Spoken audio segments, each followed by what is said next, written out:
Primary school জীবনে আমার তেমন কোনো বন্ধুবান্ধব ছিল না বললেই চলে। কিন্তু যখন আমি দ্বিতীয় শ্রেণীতে উঠলাম তখন আমার সাথে 2-3জন মেয়ের অনেক ভালো সম্পর্ক হয়। এত ভালোই সম্পর্ক হয় যে আমি যদি স্কুলে যেতে একটু দেরি করতাম, ওরা ঠিক আমার জন্য সিট রাখতো আর ওদের কাছে যেয়ে বসতাম। মানে ছোটোবেলায় যা হয় আর কি। আর সেরকমই আমার তখন একটা বান্ধবী ছিল, ওর নাম ছিল শাহানা। ও খুব সুন্দর ছিল দেখতে। ওর গায়ের রং ছিল একদম দুধে আলতা, দেখতে অনেক সুন্দর ছিল। কিন্তু ওদের আর্থিক অবস্থা ছিল খুবই খারাপ। ওর বাবা খুব নিম্নমানের একটা কাজ করতো, আমি সেই কাজের কথাটা বলবো না। আর ওর ফ্যামিলিতে ওরা ছিল 4 ভাই বোন। তো সেই ক্ষেত্রে ওর ভাইয়েরা ছিল 3 ভাই আর ও ছিল একা।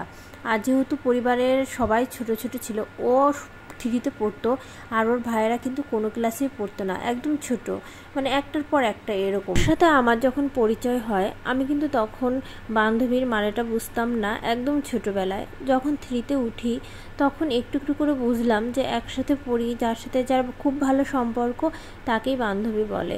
আমরা কিন্তু একসাথে স্কুলের মাঠে অনেক খেলাধুলাও করতাম, সেগুলো খুব মনে পড়ে। ওর হাতের লেখা অনেক সুন্দর ছিল, ক্লাসে 5 জনের ভিতর একজন, কিন্তু ওকে কিন্তু কেউ শেখায় নাই, একা একাই শিখতো। কখনোই বলতো না যে ওদের আর্থিক অবস্থা খুব খারাপ, আমি কিন্তু এগুলো কিছুই জানতাম না।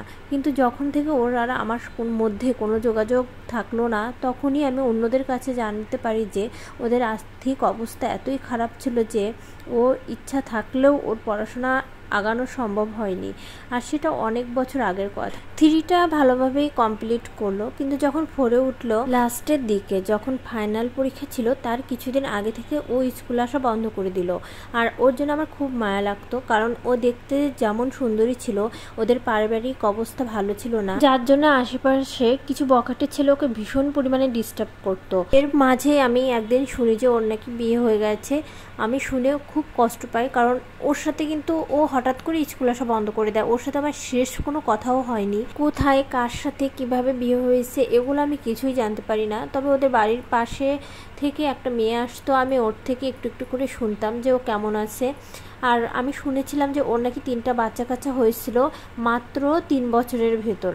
আর তারপরের কথা হচ্ছে ওর হাজব্যান্ড নাকি একদম ভালো না, ভীষণ ওকে মারধর করতো।